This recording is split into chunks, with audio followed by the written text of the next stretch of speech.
And we're back for another intriguing edition of Choreographed Critics Wrestling Podcast.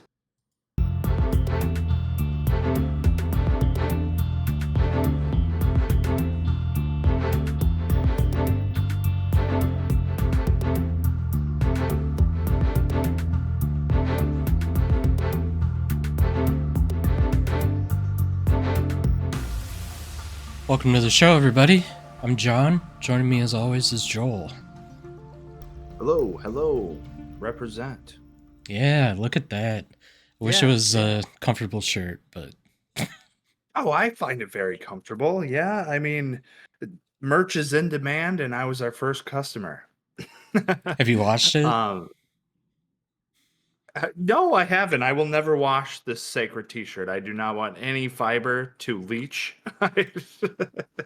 No, Smart. John, we are at such an incredible fork in the road for professional wrestling.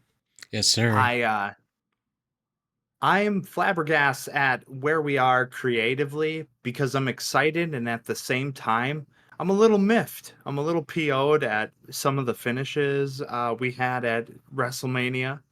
Uh, we'll get into it, but so we're discussing the post WrestleMania landscape today. You and I both kind of chitter chattered about should we discuss the card? Oh, well, so many things have happened since then. Things are moving so fast, they're unfolding, and there's the dirt sheets, and there's the intrigue, and there's the business decisions that are unfolding through podcasts. And so, yeah, just frame where we're at with this episode. For sure. Um, if you don't mind, I just want to give like a general letter grade to WrestleMania. yeah, Oh, yeah, we can. I'm gonna give it a C minus, just C minus, overall. wow. That's really low. I'm actually a little surprised. I would go with a B minus. I would go just one step above. Okay. Uh, gosh, I could see though why you gave it that because the Yeah. production value, entrances, what? There was nothing special. Maybe who? CM Punk. CM Punk had a live band. That Yeah. was great. Right. And John Cena, they intentionally cut down his entrance to be a heel, generic, whatever. Um, and yeah, I mean, if you look at it, 3 of the 4 world title matches, if you're talking about the women's matches as well, 3 out of the 4 were just terrible. And there's no Yeah. way around that. And like, I mean, the Io Sky, Rhea Ripley, Bianca Belair match was one of my favorite women's matches like I can remember. Um, and that kicked off night 2, which like night 2 after that, like it just felt like a much more important show than night 1 did. Um, up until the Yeah. main event. And for those who don't know, John Cena ends up winning championship number 17, which WWE Woo! acknowledges as getting more than Ric Flair now. Not if you talk to Ric Flair, he's at like 22 or I can't remember, but that was because of like it. Well, if people watched our episode last week, we didn't, or not last week, last episode we chatted with Mr. Dave AWA guy. Um, Mm-hmm. And back in those days, I don't know if we touched on this too much, but like, yeah, he did say something about it where like somebody would lose the championship in Seattle and then like end up back in Milwaukee or Minneapolis or wherever, and they wouldn't know about it for like till weeks after, or maybe the title got back into the other person's hands by the time they saw again. So there's a few of those with Ric Flair where it's like he lost it and then won it back the next night, and none of it was on TV. And um, so they decided on 16 whenever years ago. He had 16, and John Cena just got 17. Charlotte Flair has 14 or 15. I can't remember. So she's like up there too. Um, and then we got Randy at 14. But anyways, so John Cena wins his 17th. He's a heel.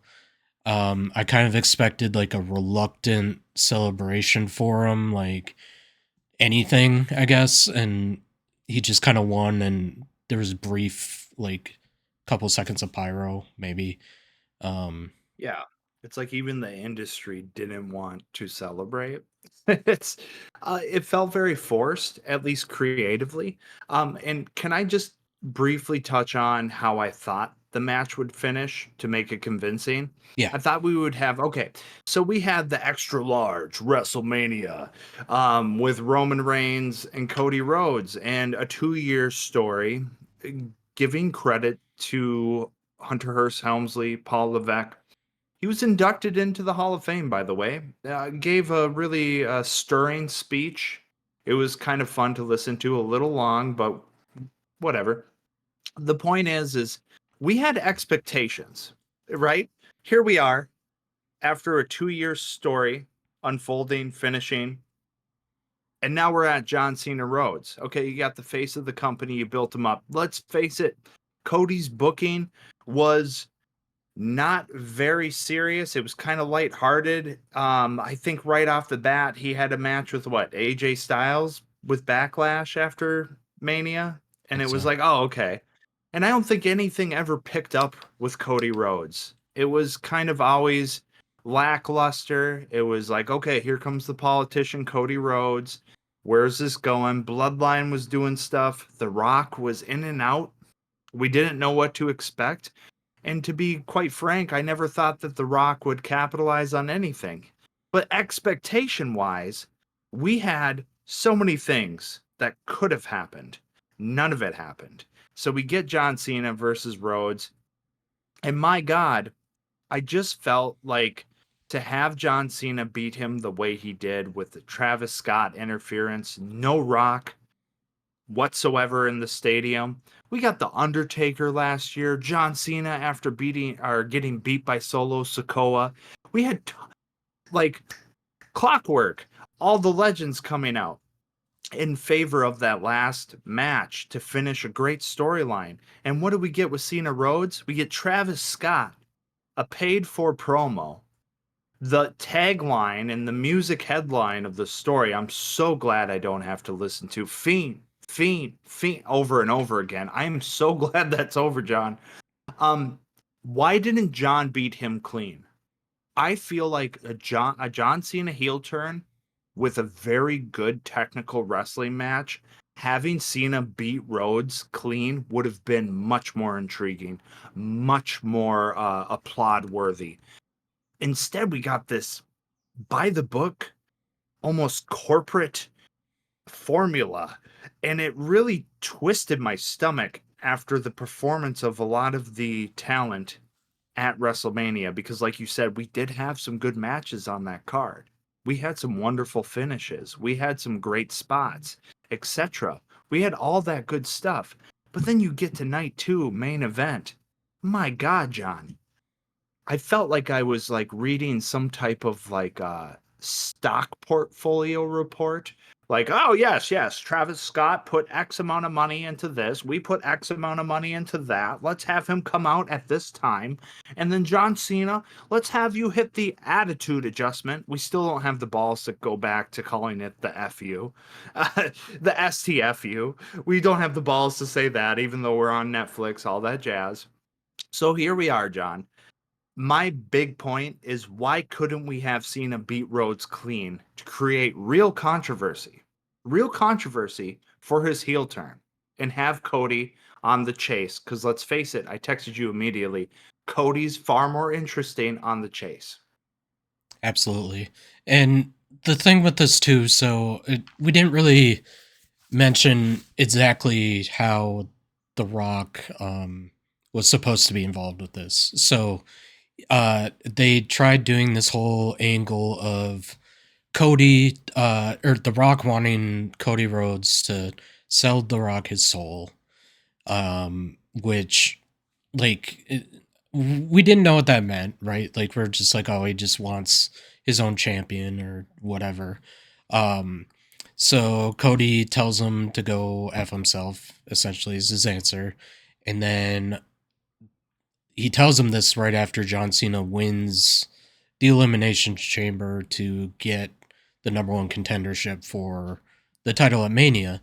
And so, hole number one, he already is number one contender. So, um, Cena then being the one to sell his soul to The Rock and, turn on Cody essentially, it just didn't make sense. Like, he didn't need to do it because like I just said, he just won the number one contendership. Um, but it made this seem like more personal, right? And it gave us this huge heel turn that nobody thought would ever happen. And I gave props at the time to Triple H for even doing it, just because like it just wouldn't have happened under Vince. I'm still convinced it never would have happened under Never would have Vince. pulled the trigger. Exactly. So with that in mind, so John Cena allegedly sells his soul to The Rock, or so we think. Um, Fast forward to WrestleMania, we get this Travis Scott interference. Who Travis Scott was with The Rock when Cena sold his soul, or so we thought. Um, so we get Travis Scott interfering in this Mania match. Um, for about 6 weeks leading up to Mania, we didn't get any talk of The Rock whatsoever. Cena's whole shtick was it was basically him versus the fans. It didn't even feel like him versus Cody. It was Yeah. I'm in a dysfunctional relationship with the fans. Here's why it's dysfunctional. You guys cheer me and boo me in the same breath. Blah blah blah. And then he just comes out as like, I'm gonna ruin wrestling. So I'm just gonna be a certain way. I'm gonna be the last champion. When I leave, I'm taking it with me, and they'll make up some like I don't know what he called it, like a Toys R Us belt or you know Yeah. something like that. And so, anyways, back to Cena winning this. When Travis Scott comes out, people are pumped because they think that means The Rock is coming right behind them, and he did not. And then I, I don't know. I kind of held out hope until the match ended, until we saw executive producer Paul Levesque leave fitting. I thought the whole time, like, oh, The Rock was he's still gonna come out. Where's it gonna go? Yeah. Didn't come out, and then I think it was maybe 2 days later, or maybe it was a day later. He's on Pat McAfee's podcast. The Rock is, Yep. um, and he talks about how essentially like he made it sound like the CEO of TKO, Ari Emanuel, asked him to make an appearance at Elimination Chamber because they weren't doing well in ticket sales. And there's no way they weren't doing well in ticket sales. And if they weren't, then like it's not like they pull this out all the time, right? So it just kind of smelled like bullshit. Like Mm-hmm. he wanted to show up, he did, and then he decided he claims immediately after the show he gets them both on the horn and is like, hey, the final boss's work is done here. And it's like, but you started it, and now you're not going to see it through, and now it doesn't make any sense because the whole thing was Cena supposedly aligned with you, but now we're going to go 6 weeks without talking about you ever again. And then we're going to have Travis Scott come out, and then like you're not going to come out. It just Yeah. it all stinks. The Yeah. I could theory is smell what The there's Rock is cooking. It stinks. cooking some doo doo. Um, but it just it leads people to think on the internet that like there's some sort of backstage rift between Triple H and The Rock over creative, and it goes back as far as like last WrestleMania where The Rock comes in, tries to insert himself into the main event picture despite Cody winning the Royal Rumble. They end up turning it into what it became, which was fantastic. But if you look back at it, it kind of could have been a little bit of a power struggle then. Um, there was some Triple H stuff that came out that was from, I want to say, a couple weeks before last year's WrestleMania, where after that press event where Cody slaps him and all that, Triple H was out on SmackDown and he cuts this whole promo about how like the buck goes through him essentially, and like despite what anyone else thinks. So people took that as maybe a shot towards The Rock at the time that he was trying to disrupt that story. Fast forward to, let's see, trying to think of the most recent thing. Well, okay, so like, just I guess fast forward to now. You get this whole storyline of the soul thing. It happens at Elimination Mm, Chamber. He never shows up again. It just feels like Triple H had the book for The Rock's involvement, and then The Rock just didn't. He just cut out at the last minute. It felt like he just was like, "I'm yeah, good." So people take that as like a backstage, like creative control power move, essentially, because Dwayne set up this scenario of, hey, this is how we're going up until the last minute, and then he pulls out and it looks bad. So he can go, well, I was never involved. And like, look what Triple H did. Like, you don't like what yeah, happened. It's not because of me, even though it was because of him. Um, so yeah, I don't totally. know how true that is, but one other thing here, and then I'll stop talking for 10 minutes because I've been talking No, that's forever. a really good recap because a lot of people don't know about all that. Yeah, right, exactly. Um, so just one last thing, you brought up Triple H's speech. I didn't watch it Oh myself, yeah, but it sounds like it was very long, and he thanked everybody under the sun except for Dwayne. true. So I don't know. That's where people are at, and it would suck if that did kind of play out because, like, I don't know. Triple H has been great, and if The Rock just wants to treat WWE creative like he treats everything else, which is promise the world, get something started, and then pull out and act like everything's fine, and he basically like pumps and dumps himself. It feels like he just comes Yeah, up with a as a brand. product. Yeah, as a brand, exactly. He just comes up with a product, or somebody else comes up with one, puts his face on it for a little bit, and then you'll never remember he was a part of it. And he's got Yeah. like however much money from endorsing it or whatever. But if I left anything out, feel free to add it there. No, that was no, that was very comprehensive. He pumps, dumps, shoots back to Hawaii, maybe buys a few houses or land on the cheap after the fires. The guy, he's very flighty. He rubbed me the wrong way with the Raw Netflix launch. That's when I lost respect for him creatively because you went from Mama Rhodes, I'm gonna put Cody's blood on this belt to hey, buddy Rhodes, tell me how Bubba Rhodes is doing. Drink my tequila. Oh yeah, Monday Night Raw, TKO, ka-ching, and he leaves. Hmm. And that is how The Rock operates as of the last 365 days creatively. And I was not surprised.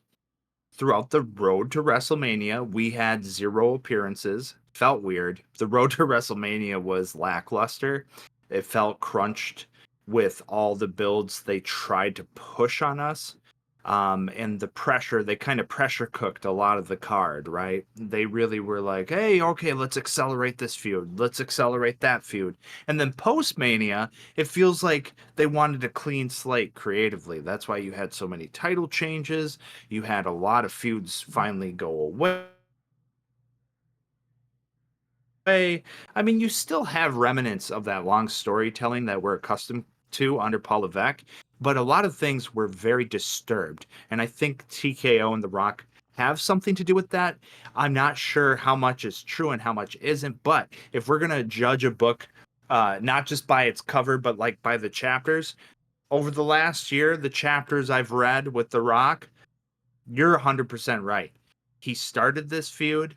He didn't have the balls to end it. He pumped and dumped basically a match. Him as a brand, he thinks that he can inflate numbers just by appearing. And that that gimmick is going to wear thin, Rock, because there are a lot of professional wrestling fans that are not new marks. The new marks, we went over this, and maybe someday I should get a clip from that episode because I felt like very detailed about what the new mark is for pro wrestling. Um, they love collaboration with celebrities. It's like everything that early Vince McMahon wanted, they're now finally doing in the streaming era with social media and celebrity involvement and all that stuff. You know, early on with Vince, he wanted to plug in Cyndi Lauper and he wanted to have all these pop cultural references. Well, now TKO is getting very good at doing that. But it's going to wear thin for the people who actually keep the show going through thick and thin, the steady eddies, the ones who tune in weekly. You and I, we've seen wrestling for over a decade now. We know, at least with our little timeline, what is shit and what is entertaining, right? And I can tell you, The Rock, the way he handled this heel turn for for John Cena, and even though I heard in the background he wanted Cody to turn heel. This whole thing, it was shit.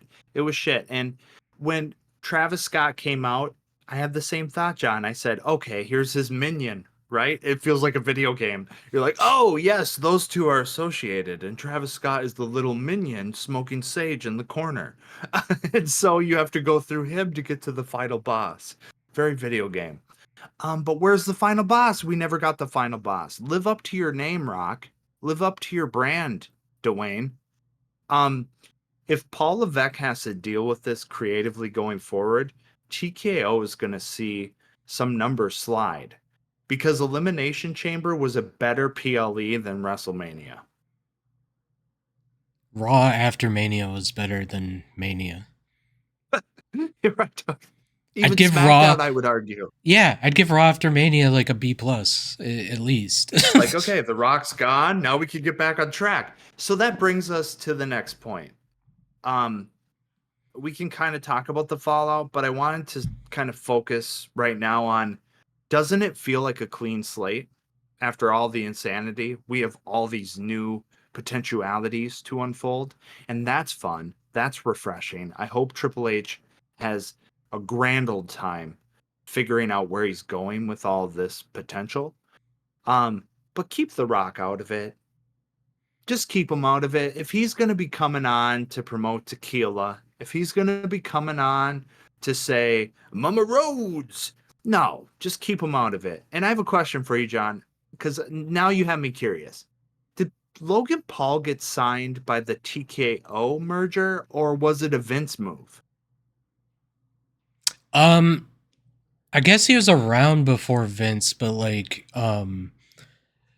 he got a second contract, right? So like he had something in place, and then yeah, whatever it is now was done under TKO, but Okay, he came in before because that. that creative mold, I'm not a fan of, because that's like the new mark. That's pop culture blurring with professional wrestling. But this brings me to Karrion Cross.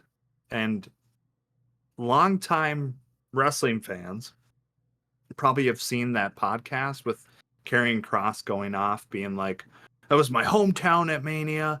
I've been like kicked around, made to wear masks, made to do these stupid gimmicks. I have 25 plus years combined experience with my wife. What the right? And I feel like Karrion Cross had a lot of valid points, and I feel like he really does represent some wrestling heads, like the pure, true, and die-hard wrestling fans who know what wrestling needs to succeed and be a steady, entertaining product. And then you have the other angle with the new marks who are perfectly satisfied with Travis Scott coming out, hanging out in a corner, maybe hitting somebody with a belt or low blowing, and then Logan Paul having a match with the legend and then piecing out for a few weeks. Uh, where is the product going to be at with that tug of war?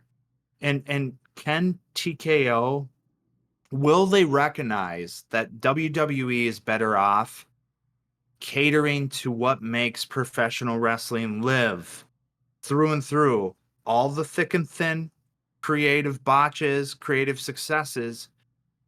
Are they willing to let Triple H do what he does with his years of experience, or are they going to continuously interrupt Triple H and say, yeah, Rock, you got time? Go pump and dump your brand. Right. And I don't know the answer because I wish that, Yeah, to me, it seems like how this plays out just based on, I don't know, the landscape of society today, let's say. sure. Um, The Rock is the bigger name. They're going to see, like, oh, the majority of what we're seeing is Triple H, even though it's a product of Rock pulling out, but it's still Triple H's hand.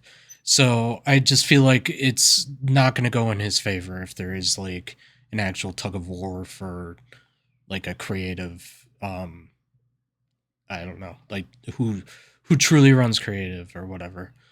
Um, Is Corey Graves a microcosm of that? Because I heard the reason he was let go is because he wasn't a big enough name. well, he wasn't let go. He's in NXT. Um, Sure, I should reframe that. He was retired off of the main he, brand, main show. that's what he said. Um, he said, "I guess I'm not a big enough name," or like, Yeah, um, which is how it comes off. But like Wade Barrett isn't a bigger name than him. Um, right. so to me, it just comes off as okay. We do like Pat McAfee because he's Pat McAfee and like a name.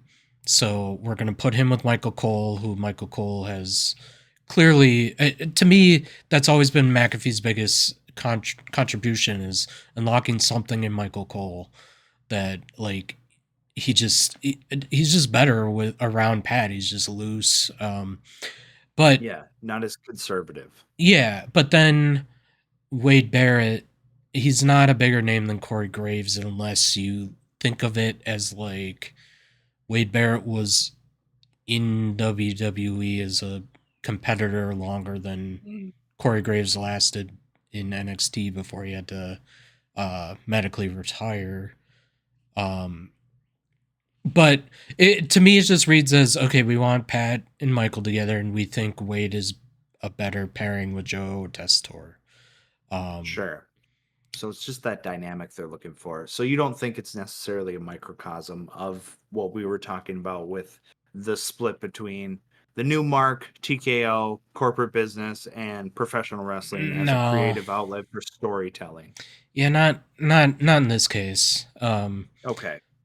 But yeah, I mean, for the most part, yeah, I know where you're coming from with that. I just don't think Pat or Yeah. Corey uh, necessarily play into Is a that. good example. Yeah. Right.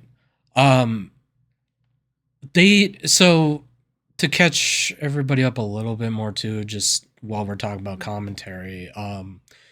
So Jey Uso beat Gunther at WrestleMania, the opening match. He choked out Gunther or put him to or made Gunther tap. Right, like he didn't pass out or anything. Oh, It was weak. It was a weak finish. Um, but okay, so fast forward to Raw. Um, Jey Uso comes out and he, is thankful for the fans, blah blah blah, and then Sami Uso comes out to like, to me, save the whole thing, like add some intrigue. But right. so Sammy and Jay are out there, and then Jimmy comes out, and then um, if you're watching on VPN, you see Gunther like coming through the crowd and approaching the commentary desk. Um, when it comes back from commercial, he's just in their face. Um, so I saw like the lead up of him getting to there. Um, and yeah, he just looked pissed and everything. And then they made this whole angle about how Gunther is pissed off at commentary for enabling um, Jey Uso, essentially. Like, oh, you're the reason they eat, blah blah blah, and you're biased, and whatever he had to say, right? He just turned it on commentary and gets into it with Michael Cole a little bit. Um, do you have anything to touch on that before? Well, I had to get a new TV because I broke my other TV when Gunther tapped. Jeez. Yeah, controller went right through the screen. No, I was so dissatisfied, John. I thought that the legacy of Gunther was disrespected, and I thought the finish was so poorly calculated.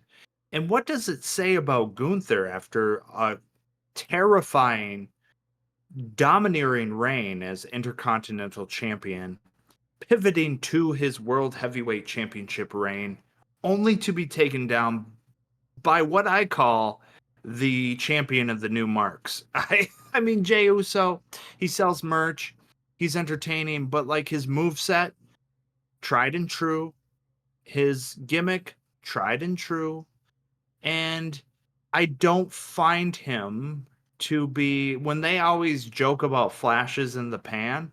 Sometimes I wonder if he actually is that, and I don't know how long they're going to keep the title on him. He has the legacy of a tag team competitor, but as a singles competitor, I don't find him interesting. I don't find him. Um, he's one dimensional. That's what I'll leave it at. Where a lot of people could argue that Gunther as a character is one dimensional as a heel, but when you watch his in ring work, that's when you realize he's not one dimensional. I've never seen Gunther have a bad match with anyone. I've seen Jey Uso as a singles competitor have a lot of bad matches, including a lot of botches. So he's been written off television, apparently, Gunther, that is, apparently for vacation time. Well, yeah, good Mm. time to take vacation. Um, how did I feel about the way they wrote him off? Yeah, it makes sense. What else are you going to do with him if he's not going to enter a new feud? Yeah, sure, have him choke out Pat McAfee. But there again, Pat McAfee is like right back on his podcast. Yeah, Did you literally find next that day. kind of Yeah. yeah, did you find that really weird? I mean, if you can shit on AEW and Tony Khan, but at least Tony Khan had the balls to wear a neck brace on ESPN. Even Right. though he was but I'm just saying, where was the effort there? Does the new mark not actually care?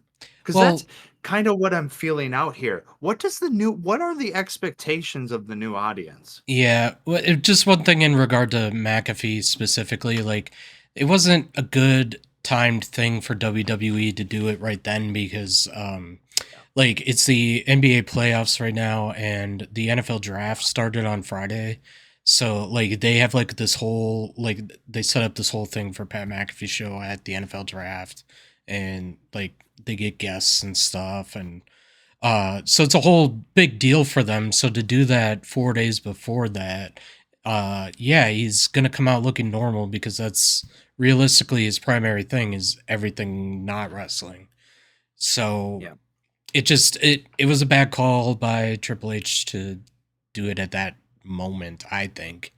For right. his for the sake of him, but like they could have done something where like Pat was on assignment and then Corey Graves or Wade Barrett was out there and they're the one that took the the sleeper and then one of them is legitimately gone for some amount of time instead of Pat will be back next week, everyone knows he's fine, and Gunther's suspended indefinitely, I think they said. That's um what they said. so yeah, obviously that means whenever they feel like it. um but yeah, so we won't be with Gunther for a while. We don't have a clear Jey Uso competitor unless like they try to do something with Sammy, I guess. I don't know. Where do you see the World Heavyweight Championship going now that like guys like Drew McIntyre are on SmackDown and Damian Yeah. Priest and stuff like that? Um, well, that brings me to what I did like. I enjoyed the custody battle for Paul Heyman. So I think it was a little goofy, because you have this. Oh man, I mean Paul Heyman, he's a staple, and they even joked, "Hey, Paul, you're even on WWE 2K25. You're on the right in the corner there under Roman." But so yeah, he's a staple. He's a huge component creatively and as a manager. So that brings me to Rollins becoming a notorious heel, obviously top of the card. And then that brings me to Raw, something I anticipated a long time ago. If you recall, I was saying, you know what? I think Braun Breaker might be another Paul Heyman guy because he had these couple exchanges with Paul Heyman in the back when he first came to Raw, and Paul Heyman was looking him up and down, being like, I see money. And so here we are. I think that's where the World Heavyweight Championship scene goes. Wherever Paul Heyman takes these two, Rollins and Breaker. And Rollins would be the one going for the title, you would think. I'm not sure if that's the case. I feel like Rollins takes a back seat as some type of shield and guardian. I think what they're going to do with Rollins is not about a championship. They're going to try to elevate him into some type of, I don't want to say like some type of one man shield, but he's going to form some type of shield with Heyman. And I see him being the guardian of whatever that is. And I don't think he's interested in putting like what would be really cool with Rollins is having a superstar so confident in their ability, and we haven't seen this before. What if you have a wrestler who goes, I don't need accolades. I don't need your belts. I am Monday Night Rollins. I am a big enough brand that I don't need to carry a title to make you people tune in. What if he becomes that, something they've always wanted and they've always had, but they've never creatively fleshed it out and they've never had it in your face as a character? And I think Rollins would be very interesting as somebody who is aloof and indifferent about titles and just wants to like be a brand in himself and shield or guard whatever that means for Paul Heyman and protect Paul Heyman's interests. I could see that definitely, and he's kind of coming out as like his the Messiah kind of gimmick too with this. So it could be like culty even. Oh, Um, totally. so yeah, that'll be interesting. I could see it's kind of the anti NWO Hogan in a way, because like Yeah. he was he should have been somebody who was like hanging back and putting over all these new guys that were throwing out the new world order, but instead he was just kept winning and he had creative control and uh, on and on. But yeah, if they did something like that with Rollins and had like Braun Breaker be like the token champion, I guess, Yeah. that'd be something. I could see when Kevin Owens comes back, kind of joining something like that. Like I mean, he stole the WWE Championship however many months ago, but he kind of seemed like it wasn't really about that at the same time. You know what I Right. mean? Right. And Drew McIntyre kind of comes off as like it's not about the belt, but it is. I don't know. Like those are just some Right. ideas of who they could kind of wrangle up to like stay on that kind of theme, I guess. Yeah, you you got my wheels spinning because Drew McIntyre touches on that. He's like, I always tell you like it is. It's the truth, but he's too vindictive to be believable. Because deep down he does want the Yeah. title, Mhm. and he'll say anything. And even if it turns out to be true, the next week he's still making these like irrational claims and stuff. And he does have some good points, but I feel like Rollins right now, at the time in his career, is actually in the perfect place to be that guy. So if WWE doesn't do that with Rollins, I'd be very surprised. Because they have big plans for Breaker. I was at a loss of how they were wishy-washy with his direction early on when he first made an appearance on Raw. Um, but now it's coming into, focus. I could see it now because Jay Uso, going back to being a flash in the pan, how long can you walk through the crowds and go before people start going, oh? Yeah. It's a good question because he has early Rocky Maivia, he has the Rock moves, he has the Samoan drop, he has the Uso splash, but it's like, so what, buddy? You know how many talented wrestlers have done that before? You have charisma, you've developed, you do deserve top of the card matches, but I don't know if he deserves a long reign as World Heavyweight Championship. As far as I'm concerned, him taking the belt off of Gunther was just um it was to applaud the new audience that we have. It was to go, look it, we can have a technical specimen. We can have the ring general lose to somebody who walks through the crowd and eats and sells a lot of merch. Creatively, it made sense. I could see why they pulled the trigger on it.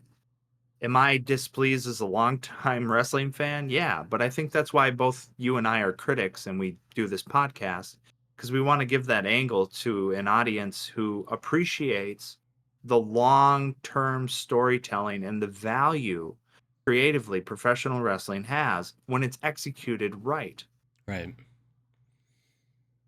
Yeah, and it's too bad that it means however many months now, or maybe not months, but we're gonna be without Gunther for an extended amount of time, which stinks. But um, Where's Kaiser? What happened to Kaiser and him? They kind of just silently separated. yeah, they would kind of. They had a few interactions backstage, but like that's over.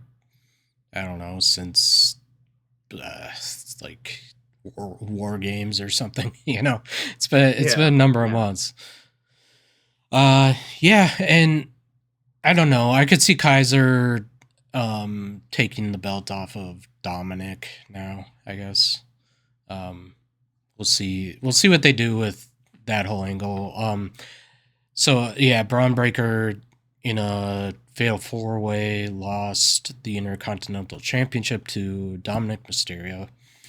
Uh the crowd was really behind this, like more Yeah. than I would have thought. But they just the WrestleMania crowds and the Raw after WrestleMania crowds, like they're kind of some of the more like uh I don't know how to characterize it, but they swing different directions, I guess. So we saw it with just everything with Cena talking, where they would like boo Cody and then cheer Cody and then apologize to Cena, but like then boo him Let's go, again. Cena. Cena sucks. They're the definition of that dysfunctional relationship, but with every storyline, it seems like every year this happens. Uh, What a dichotomy. yeah. Uh, so yeah, we'll see with Dominic if he holds on to it for a bit, if he turns babyface out of this by like kicking Finn out of the group. Yeah. Um, or they all turn on Dominic, maybe I could see happening. I don't know. They could. Carlito could do anything. He could. Except for spit apples. He Yeah. doesn't do that very often. I feel like Liv is pulling the strings, but it could be like they all turn babyface out of it, except for Finn. I don't know. And then what do you do with Finn? My gosh. I mean, the man looks like he has a bad relationship with food. Uh he's just so yeah, that was exciting. You're right. I could see Dominic becoming a face after all this. And that kind of brings me to what we're excited for going forward. I got to tell you, Raw and SmackDown, some of the people we saw come to the front of the stage, that was exciting. Nathan Frazier and Axiom, Hmm. that was awesome. Man, Nathan Frazier can really move. They talk about Braun Breaker running the ropes. Nathan Frazier sometimes looks like he is on fast forward. I even heard one of the commentators said, "This man looks like he's on times two forward or whatever." But yeah, he's a speedy devil, and he's fun to watch. And then there's Alistair Black. Yeah, and I forget. Did you have much Aleister Black exposure, like as Malachi in I AEW, didn't. or So I watched some of the AEW version of him, but I don't have much recollection when he was with WWE. But it seems like the guys who leave, go to AEW and come back, they come back stronger. I think that's the rule, right? yeah, well, at least for a little bit, except for like maybe Andrade. I mean, Yeah, they haven't really yeah, done. I don't know. I feel like they should have done more with him than they have. But they should. but yeah, they do kind of do like this. Hey, you suck, Tony Khan. Look at how great this guy is. Like because he did that with Penta. They did that with Ray Phoenix. Uh, most of these guys.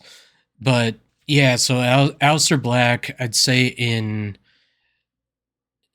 like his when he first started in NXT, so they went like 2 months without him talking. Like they just had him being this ominous presence, and he would like maybe sit in the middle of the ring like he did coming out. But um, yeah, they didn't have him talk for a couple months, and then when he finally did, it was a big deal, obviously.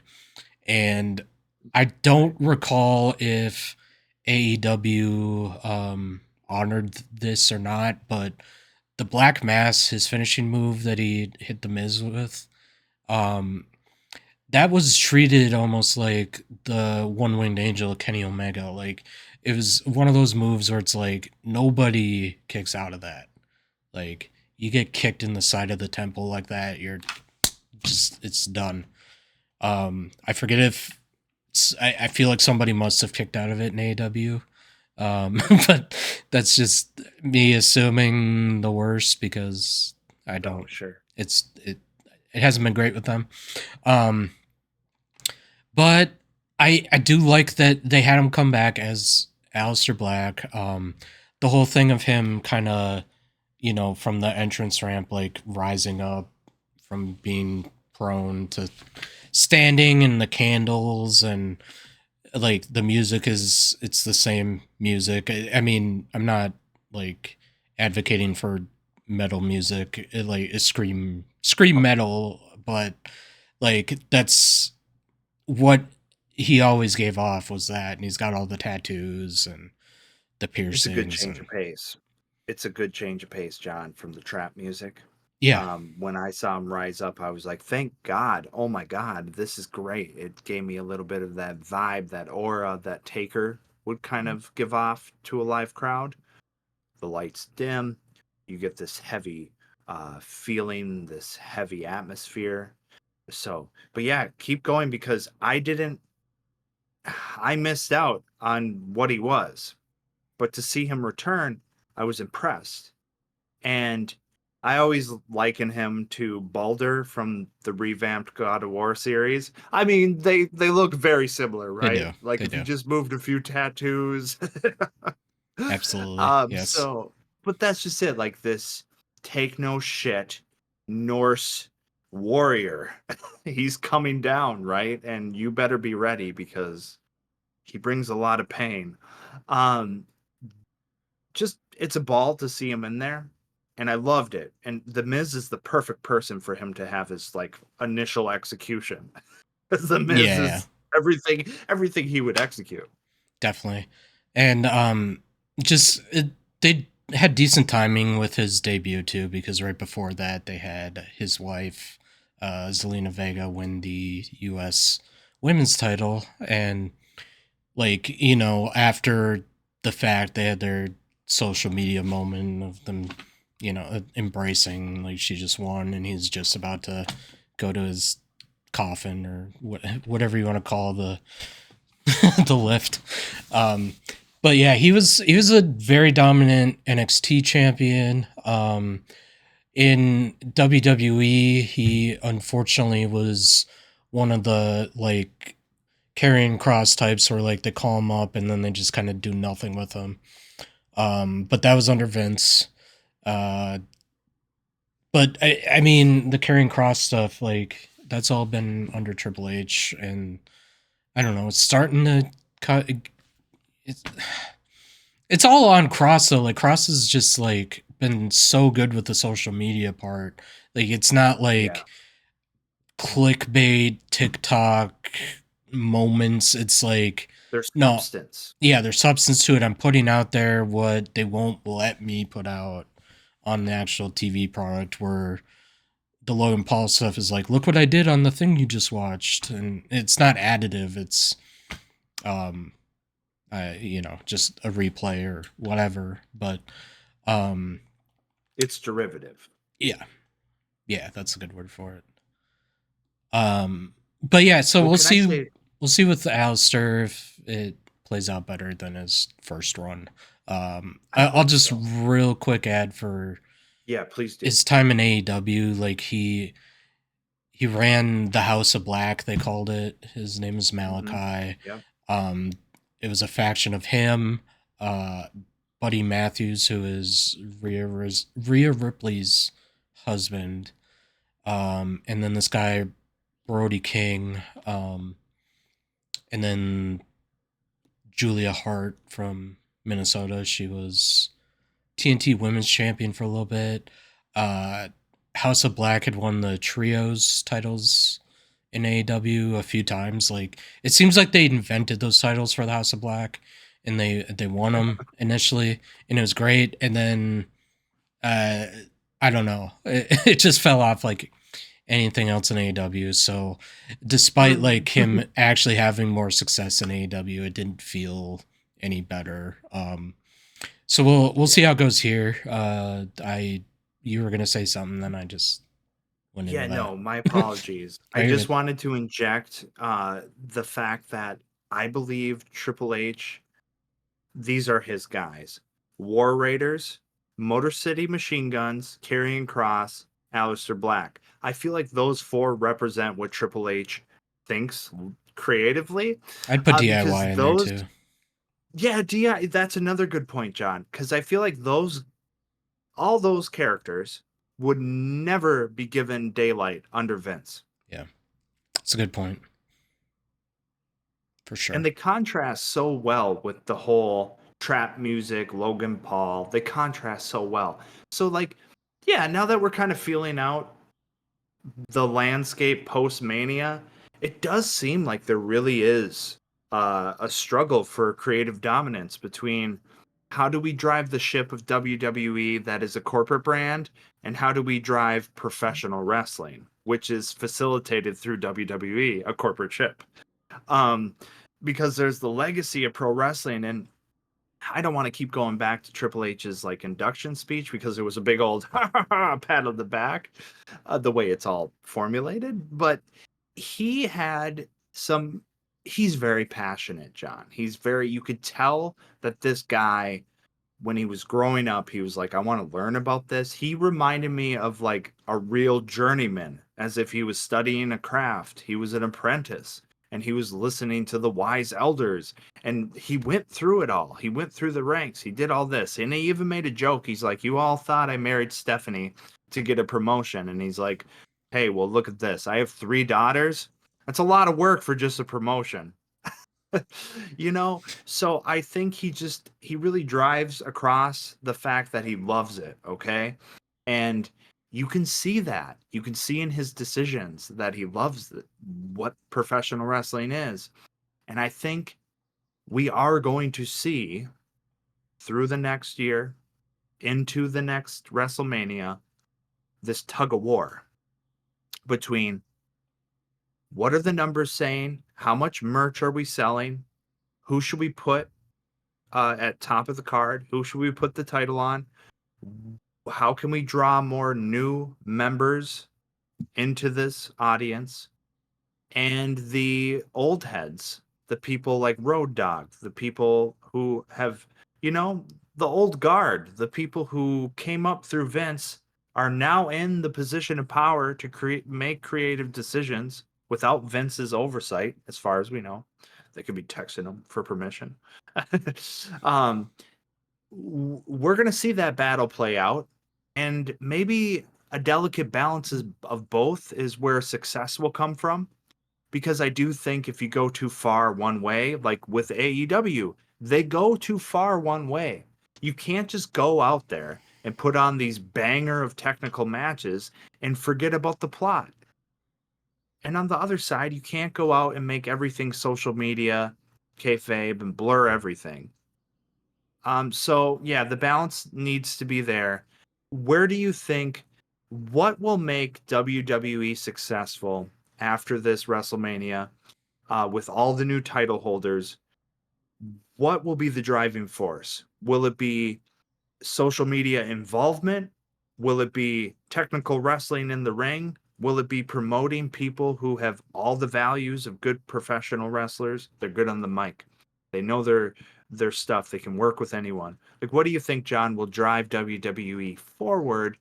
And we're heading into Backlash. We have Orton versus Cena, which seems like a kind of an AEW move. It seems like almost Tony Khan was like, "Hey, let's now that John Cena's a champion heel, let's just have Orton face him at Backlash." Like, did you? I know you're smirking, but like, did you at any time feel like that was like a AEW move when Orton came out and RKO'd Cena? Nah, not really. Okay, But okay, I know what you mean. I get it. It's like, oh, it's Edge and Christian and whatever. yeah, yeah. It's Yeah, like, I who get it. else? But like, they had the Backlash advertisement coming out of St. Louis for weeks. That's like Randy's home turf. He was already on the Sure. Backlash like logo, like he's like doing the thing with the slant of the Backlash logo. And, so like, I'm just disappointed because it's not going to be a good match. Let's just be honest. Like, You don't think so? Get into that. well, okay, so the Cena match with Cody, I would you say that was a great match? I didn't think it was a good No, match. no, no. Yeah, no. I think you're right. It wasn't like a good match. To be honest, I feel like CM Punk is very slow these days in the ring with his spots, especially. CM Punk or Cena? Yeah, excuse me. Cena is very slow in the ring. Watching him with Cody Rhodes Yeah, in that main event, he was very slow for the spot. I felt like Rhodes had to like keep pace, but Cena was just like, okay, I know what I'm doing. I'm gonna do it. And Rhodes had to like wait for him. yeah, and I just don't know. Like that might unfortunately be the best Cena match we get out of this whole thing. Ooh, You know what I mean? Like I think his style or lack of style or whatever, it doesn't clash with an older guy like Randy or like a CM Punk. I don't think either. Um, so like those are the matches to come, right? Like maybe he fights Randy, he fights CM Punk, maybe Cody gets it back off of Cena at some point. I don't know, but I just like if you were to have a match with Rey Mysterio, it wouldn't be a great match. If you were to have a match with Solo, we've seen that already. You wouldn't have a good match with Fatu. Um, I don't know who would Cena have a good match with that isn't like AJ Styles or Cody Rhodes. You know what I mean? yeah, yeah, Like that's a good point. I It's just the don't. bald spot. Well, he got a hair transplant. Um, but as good a That's a good shape point, Randy's though. in, I don't think that is gonna pan out for a good match. It just I don't see it, and Here Randy's we not gonna go. be able to Our kick him. truth. Our truth versus Cena. That would be a good pace. I would like it, actually. Yeah, Yeah, that would be great. They should pull the trigger on that. I'm serious. Like at first I was thinking about being facetious. Now I'm just serious. they Our truth should versus Cena. they should have R-Truth win it off Cena. That would be Oh God. Okay. that'd be the pinnacle. I mean, he's never won a world title. He Ron wins it off Killings. of his childhood hero. Um, it's perfect. That would be good. But no, But you have a good point. What are we going to get at Backlash? Okay, so I think Randy can still move. I think Randy is still a good worker. mhm. Um, but yeah, Cena, he's definitely slow to the spot. And yeah, it was really hard watching him. And it's like, damn, ring rust, man. Ring rust is real. Where was he on the weekly shows? Why isn't he wrestling weekly matches before WrestleMania? Like, dude, you're not just gonna show up for PLEs. This is your retirement tour. You're gonna wrestle, and now you have the belt, so now we're gonna see you a lot more often. So that ring rust needs to be shaken.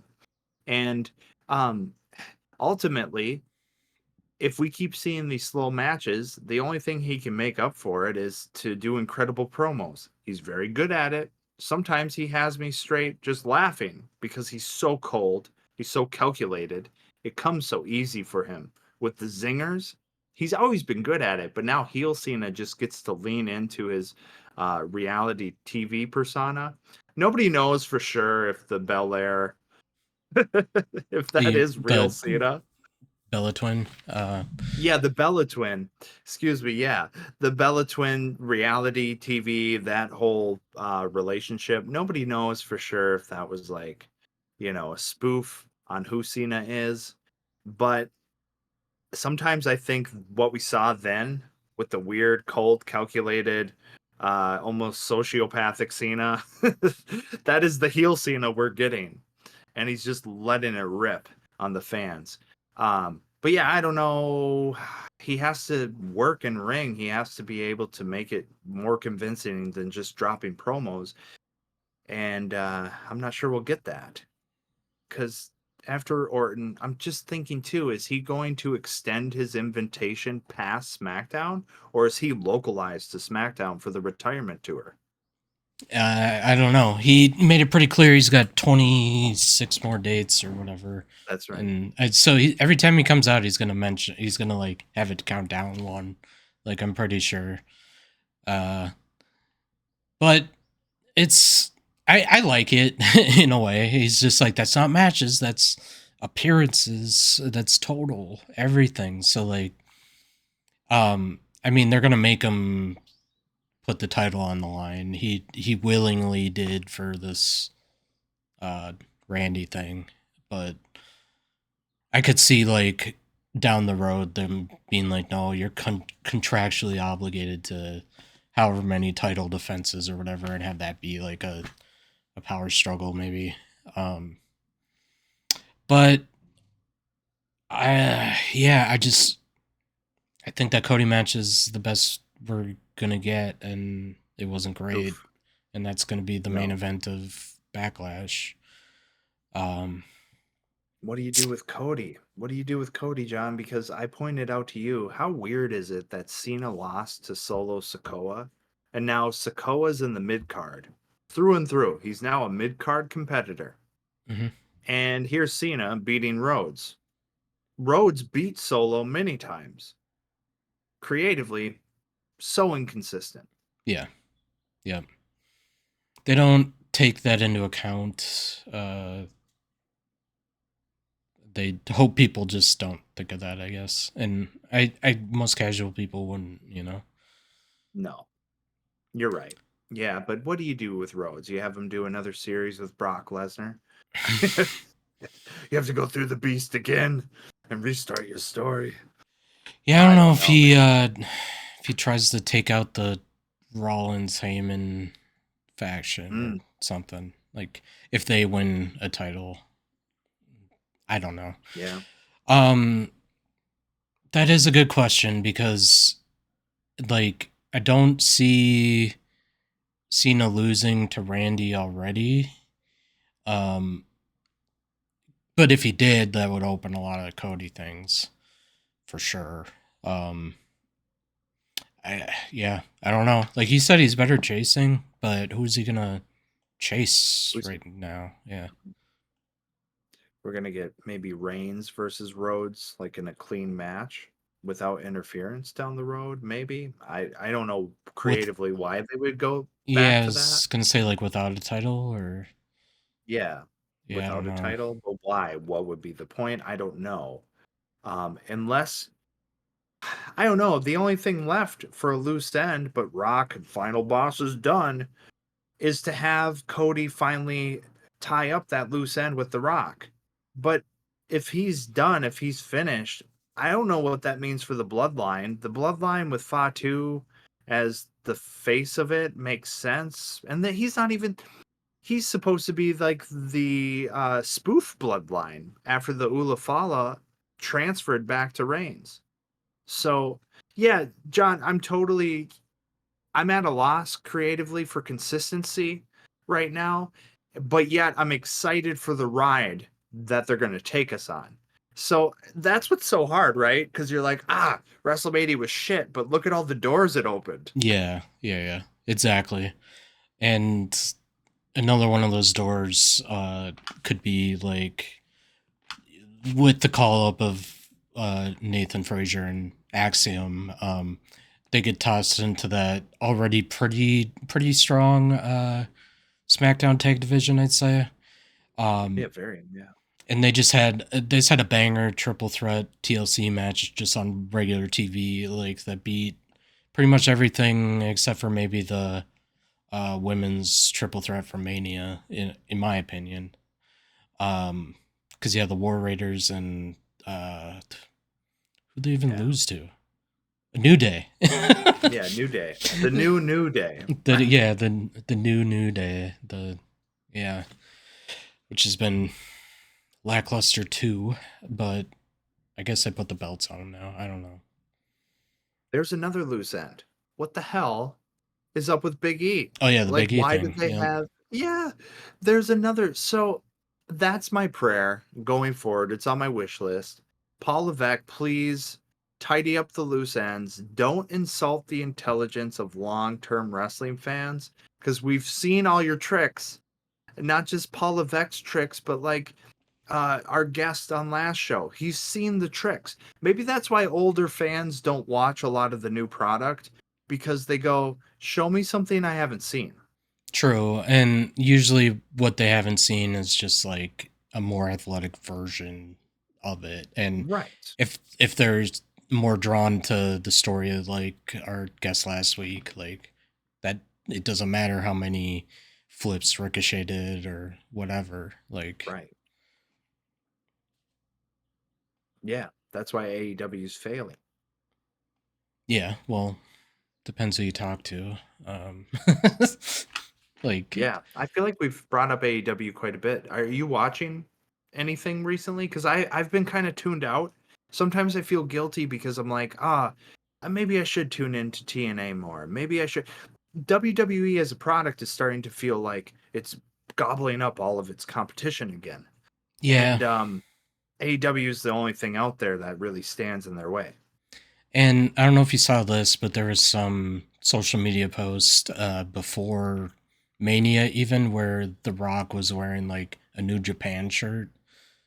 Oh, wow. Yeah, and like not that that means anything. It could just be him trolling, but I mean, if they establish a relationship with Japan, like the AAA, so that was something that happened.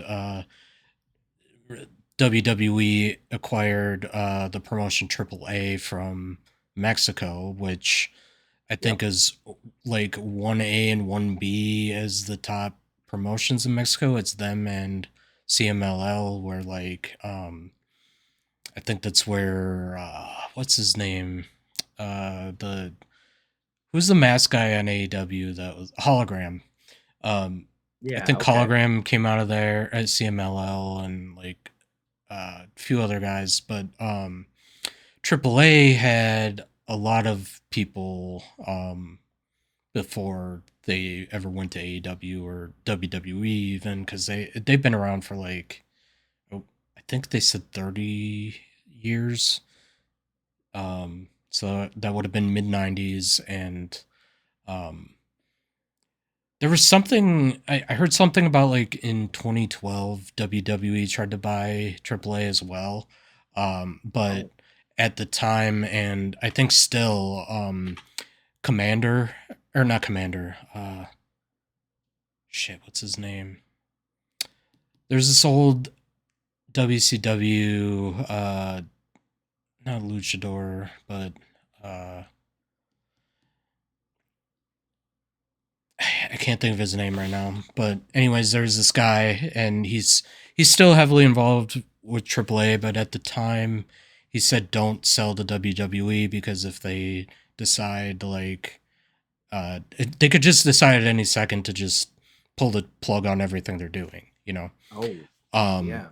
so he advised against it at the time, but today he has a little bit more faith that like Triple H will let them exist and like mainly be hands off. But I think they're gonna do things like they're gonna have an El Grande Americano match, like almost certainly.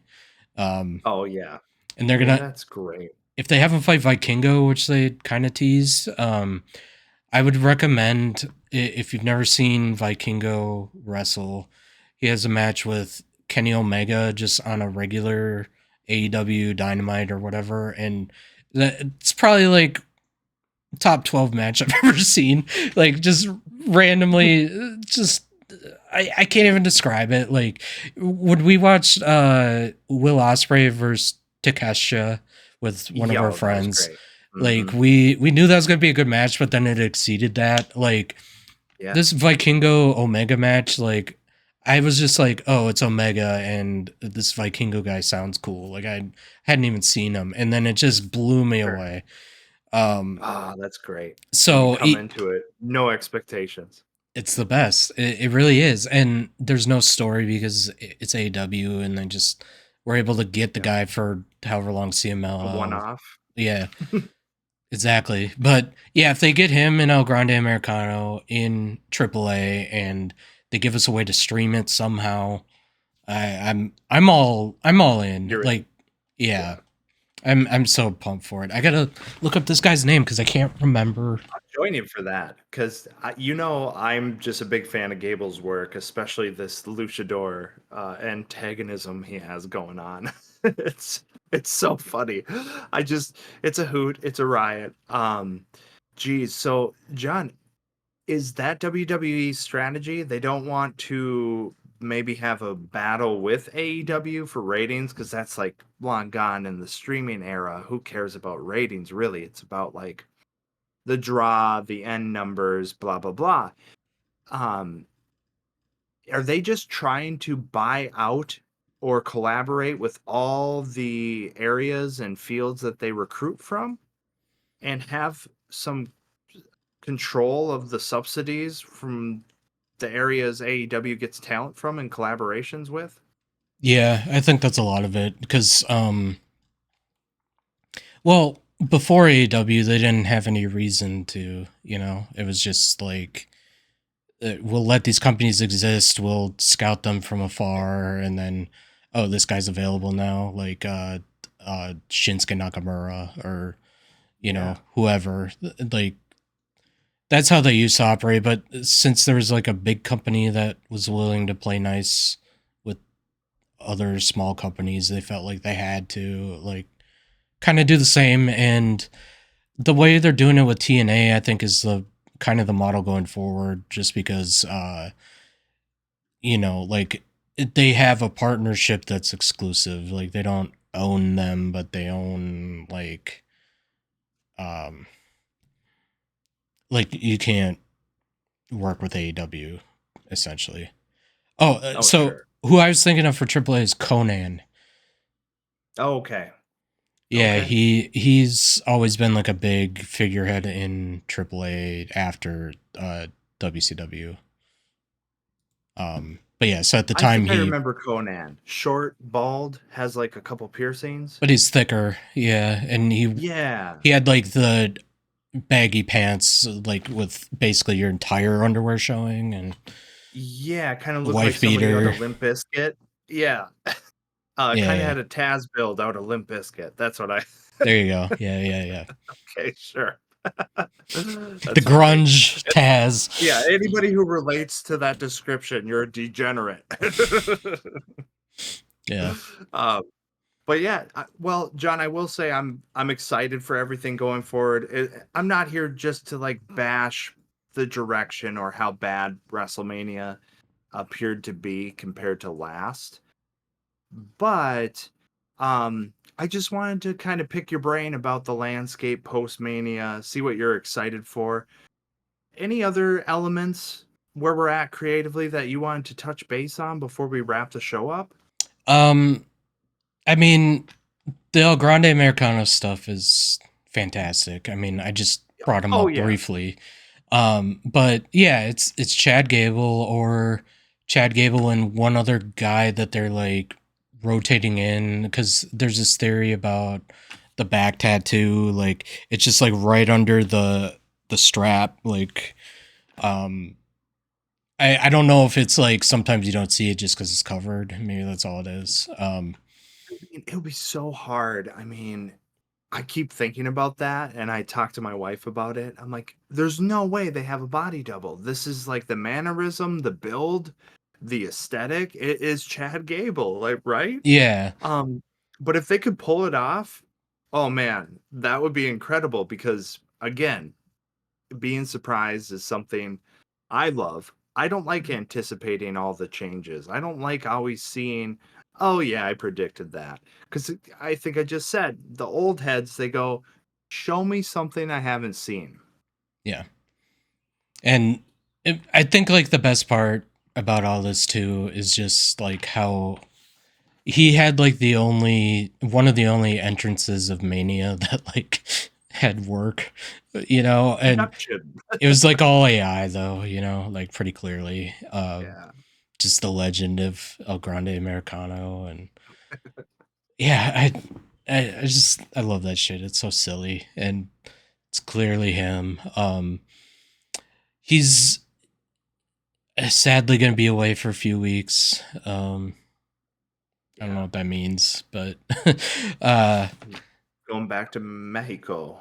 if he doesn't get a title after this like run, I don't like. I feel so bad for him that he just never got the IC, even like with all the momentum he had last year, just from being a good Yeah. wrestler essentially, and Yeah. just being an asshole to Otis and That Tozawa was a and great turn. That was a great turn. One of the best heel turns we had. I mean, it didn't like it wasn't better than McIntyre's work, but it was good with what he had to work with. They right. could have elevated it, but I don't want to see them treat him like a punchline because he's not a punchline. He's a fantastic wrestler and he is genuinely funny.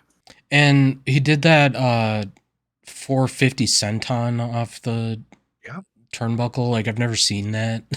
I mean, I'm sure Ricochet's capable. But yeah, most of the time when you're doing the 450, you're facing the guy because you're going to land in a Oh, it's splash. back. But it was on his back, and that was something. Um, Again, surprising. Holy shit. yeah, it's just like a new repertoire of moves too. Like you had this guy that was strictly Olympian technical mat guy that would do a moonsault, but like Kurt Angle did a moonsault too. Um, Yeah, to being he's doing a luchador gimmick and it's working. totally. It's I working well, even with the metal tucked in the mask. That's hilarious. Like it's not oh my god, Logan Paul's brass knuckle. mhm, No. No, you and I have seen since forever the brass knuckles. But to see somebody and maybe it has been done as like an old joke mhm. with a lot of like um the indie scene. But I haven't seen a luchador shove it up under his mask and headbutt Yeah, people. I hadn't either. My father had seen like somebody put like a razor blade through it or something. Sure. I mean, it's great. I think it's fun. It's whimsical. It's lighthearted, but yet serious because he's such a good technical worker in the ring. Yeah, and just yeah, I just love the whole existing at the same time as him and him like congratulating him on his great victories and just everything about like them coexisting as much as possible. I We got to get the one-on-one interview, right? Like where they just cut Totally. to him and they're Yes, like that is what we know. That would the be Uncle great. Howdy.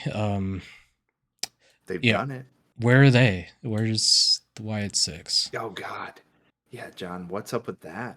They put him on the back burner. Again, consistency. So I think that's some of my I expect that coming from Paul Levesque and WWE. I want more consistency and I want them not to insult my intelligence as a long-term wrestling fan. Correct. That's where I'm at too, and like just a lot of they had a lot of things like that this season. In Yep. they had the Bailey facing Lyra for the IC belt, and then losing, but then they're still friends, so they decide to team up to get the women's titles, and then Becky Lynch decides she wants to be a part of it. We assume she attacked Bailey. I don't actually know. Yeah, Um, it's a Naomi storyline all over again, that's what maybe. I was saying. I don't know though. Like somebody else could have taken out Bailey, I guess. But yeah, so then they have Lyra and Becky win just to lose them the next night on Raw. With a It's betrayal. with a betrayal, yeah, and it's just like, well, what was the point of all this? Like a little bit before the Lyra Bailey stuff, they had Bailey doing stuff with Roxanne, and they just kind Yeah. of took her away from that for this Lyra thing to then get taken out of the Lyra thing. I'm like, just what was supposed to happen with Roxanne? That's what I'm wondering. Right. And Roxanne is so talented too. And don't get me started on the Tiffy Charlotte Flair shit show. No, no, we're That past almost it. made me, yeah, we are past it, but oh my God, somebody should like indefinitely suspend Charlotte Flair. Yeah, it's like you're the one that's supposed to be the veteran, and you're being like the uh, petty one, I guess. Like, Yeah, Petty Pussycat or something. Jesus. yeah, I mean, she's going through a divorce, but like Tiffy said, she's over 3 outside the ring. Um, Yeah. that That was was, great. yeah. I thought it was funny too. Just Charlotte saying, "Is that why Kaiser's in my DMs?" Like that, just this It is was like, just such a what? dumb. Because like right before that, she was like, "I'll let you have the last word, Tiffy," and then she didn't. And that's what she Yeah. rebuttals with. It's That's what just she decided to actually say. Yeah. yeah, and It everyone's was just like like, some high school drama. yeah, everyone's like, "Why would Kaiser not pick Tiffany here?" But um, Rusev, he's back. Rusev's back, correct. Sami Zayn's Yeah. back after some injury time. Yeah. Yeah. We'll see how things shake up with Ray Phoenix. Hmm. I don't think they were gonna have him lose this quick, but they weren't gonna have him beat El Grande Americano. They just kind of slotted him in because of the Rey Mysterio injury. Yeah. I thought it was weird. Like they were trying to have this banger match on SmackDown with Ray like the Friday before, and it was a good match. But like you saw him get hurt, and then it's like, yeah, that's why you don't do that. Right. Rake the Especially with floor this with old guy. somebody so. He's like 50. Jeez. Yeah. Yeah. I'm pretty sure Rey Mysterio like wears padding on his butt. Like he sometimes looks like he wears a diaper. I've heard you say this That he has before. some incontinence. I don't know if It's that's incontinence, John. He's tuning during the 619 and sharding. Okay. I no comment. All right. No, Well, okay, so I'm just I'm pumped. I'm pumped to see where they go. Just don't slap us in the face like you did with the road to WrestleMania leading up to the last card. But I'm looking forward to Backlash. Keep it consistent, you know.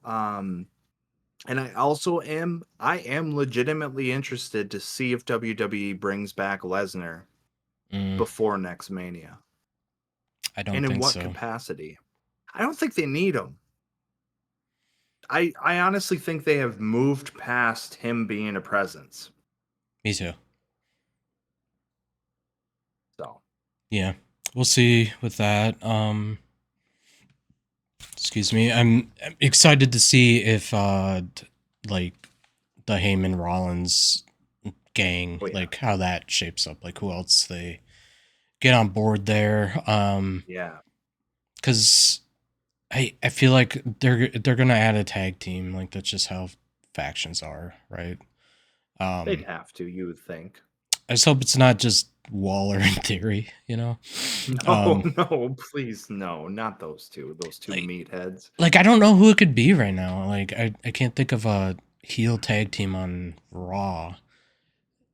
Yeah, especially to like balance and be at the caliber that Breaker is at that caliber. He just hasn't cut his teeth on the mic as much as I'd like him to. Yeah. And I don't know if this ever happens, but it would be funny if like demolishing whatever this new faction is what Bronson Reed does when he comes back from injury. He just is a baby He's face. on the back burner. I could see him coming back as a baby face and like trying to fuck that up because, you know, Rollins stomped him however many times he got injured and For real. yeah, we'll see with that too. Is there anything else quick here before we wrap for the day? Yeah, I wanted to wrap it up with something a lot of people don't think about, but to me, historically, has set the tone for the next year. The Andre the Giant Battle Royale winner, Okay. Mello. Carmelo has been a rising star forever. If people don't remember, his debut on SmackDown was against Cody Rhodes. That's huge. Nobody gets that. So like they're gonna do a lot with Mello, I think, going into next WrestleMania. I hope you're right. I mean, historically, other than Bronson Reed last year winning it and them actually doing stuff with them, like it seems like they never do. Like they give it to like a Braun Strowman or a Big Show or Mm, whoever, and then just nothing comes of it. But like, yeah, I think Bronson Reed is legitimately the first like success coming out of winning that I can, you uh, know, put a I finger I have on. a bias. I have a bias in my perspective then, because I always thought it like set the tone was like a template. It should Um, have, and like that's how it should have been, but yeah, it and wasn't hopefully really how it that's what went. it is now. Because we just said how John Cena lacks movement for spots. Mello don't miss. But no, Mello don't miss. Metal Shit. Miz. I'm just saying. I'm just saying. Carmelo Hayes is a spot machine, Yeah, yep, and and I hope they utilize him. I don't hear about people getting hurt from him. He doesn't get hurt. Um, yeah, I hope you're right. I hope they propel him, and he's got to at least like win the U.S. title this year. I would hope.